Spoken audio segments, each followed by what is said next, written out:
Elektr toki yo'qmi? Wi-Fi yo'qmi?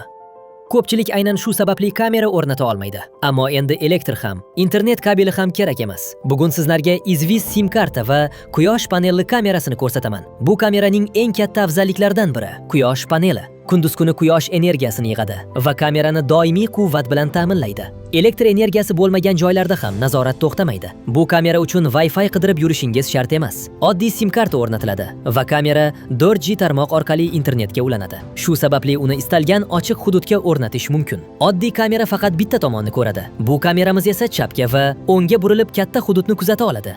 Kamera harakatni shunchaki yozib olmaydi. U odam yoki transport vositasini aniqlab, sizga darhol bildirishnoma yuboradi. Qayerda bo'lishingizdan qat'iy nazar, kamera doimo qo'lingizda.